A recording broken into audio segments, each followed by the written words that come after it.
It rises every morning, and so do we. With fresh perspectives and innovative ideas, we grow trust for our clients in food and agriculture, in their products, processes, people, and brands. It's all we do, and we do it like no one else can. It's a new day in food and agriculture, with new challenges and bright possibilities. When you need someone you can count on, look east. Last week at the Republican National Convention in Cleveland, a group was announced to advise presidential candidate Donald Trump on ag and rural issues. Agri-Pulse sat down with two of the group's leaders to see how they think the group and its ag policy recommendations will fit in the 2016 Trump campaign. I've had the opportunity to know Donald Trump and his family for a little over a decade. I'm truly committed to making sure that we get him elected in November. A Hillary Clinton presidency is unacceptable, not only to agriculture, but to small business and to America in general. And so it's excited to be a part of this team. We've been working with Dr. Sam Clovis since February, and he's helping us put together a team that we're going to be unveiling in probably the next week to 10 days.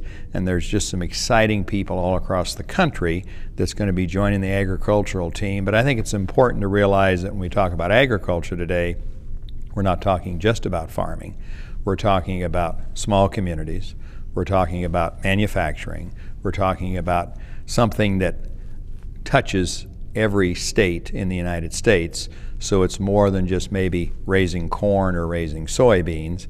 And we are the breadbasket of the world. And as we look at what the population is going to do over the next 20 to 30 years, one thing Donald Trump understands, certainly we understand as farmers, and I know the people that's going to be joining this committee, is that food security is national security. Donald Trump was raised in New York City, okay? Not Falls City, Nebraska. So we don't expect him to be a farm expert. This group is going to be there to help him. Again, as Charles said, get him elected. In the meantime, we'll be developing policy, and that'll be what we share with him. But he's going to rely on this group for help when it comes to the farm bill and farm policy. It is quite interesting. The ag community is very interested in what's going to happen with this Agricultural and Rural Development Advisory Committee. Far different than some of the challenges they've had with their National Security Advisory Team, where some people have shied away. We're not seeing that at all. You're going to see former governors on this. You're going to see national leaders in the various commodity groups, leaders of farm organizations from states. So we're going to get the kind of input that Donald Trump's going to need to be a pro-agricultural president, and certainly President Obama hasn't been. The most important thing over the next 110 plus days is to make sure that we win, and I believe we will win. I don't think there's any question about that, but we can't take anything for granted. So winning is everything. All the other things we talk about that we want to do, that we can do, you can't do unless you win. So we've got to win first. And after we win, then I see the group, and I think as we put out some of the names over the next few weeks, you'll see how inclusive that is from all across the country, all areas of, again, the rural community, small business, manufacturing, and I know that we're going to have a huge input in some of the things that are necessary to really put America back on a track of growth, changing our tax structure, looking at the death tax, looking at trade, making better deals for America. It's all going to be geared toward making America first. Donald Trump is for the elimination of the death tax. Every farmer I know supports that. Donald Trump is for reducing the regulatory burden on our farmers and ranchers. I've seen it as governor of Nebraska. We get a rain, water's in the ditches, and the Environmental Protection Agency thinks it's in environmental wetlands they want to regulate. Donald Trump will be there standing, fighting for us. So those are two issues right there where our farmers and ranchers can count on Donald Trump on the death tax and regulations. He's willing to do something about it.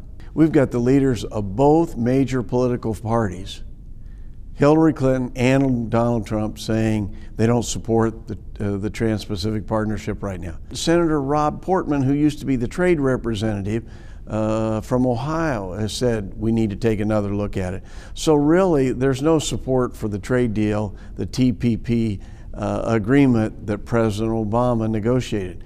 Let's get Donald Trump in there and let him renegotiate a deal that's good for agriculture, good for manufacturing, and all parts of our economy. That's what Donald Trump is saying. As governor of Nebraska, I went on 12 international trade missions from Cuba to China.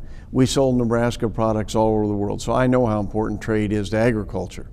However, in the same breath, as someone who was the governor of an ag state, talked to governors of large industrial states, and they will tell you that while ag was favored in trade relations in these trade deals, their manufacturing sector and other sectors of their economy weren't. And what Donald Trump is saying, and it's resonating, for example, in Ohio and Pennsylvania, I care about having a trade deal that's good for all sectors of our economy. So when he says he's for fair trade, he's also for free trade, but he puts more emphasis on the fair side.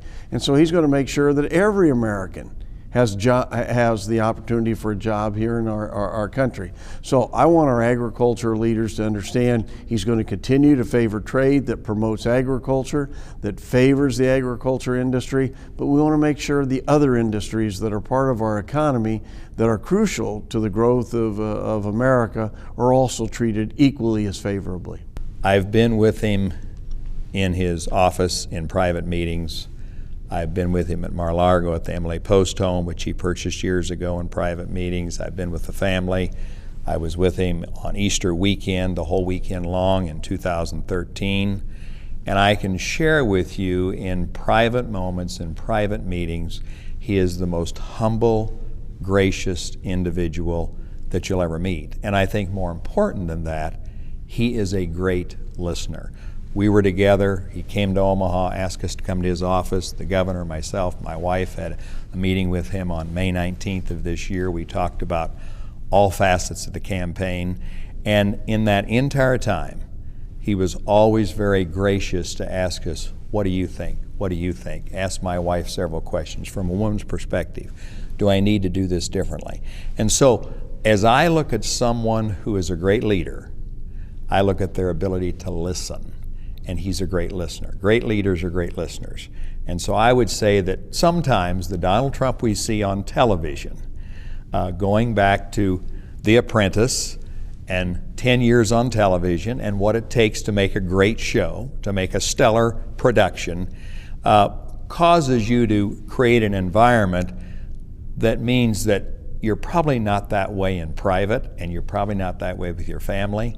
And I think this week, one of the things we've seen at the convention, beyond a shadow of a doubt, that he has a family who loves him, supports him, and the talent and the abilities they have. And you talk about a squeaky clean past.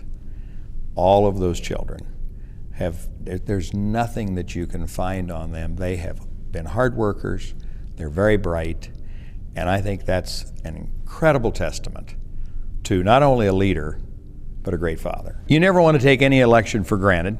It's going to take an immense amount of hard work. It's going to take a lot of money to take us from here to November. But here's what we know if we really understand how a president's going to get elected on the Republican ticket. We have to have all the Romney states, plus we have to have Pennsylvania and Florida and Ohio. And that's what it's going to take to make sure that we win in November.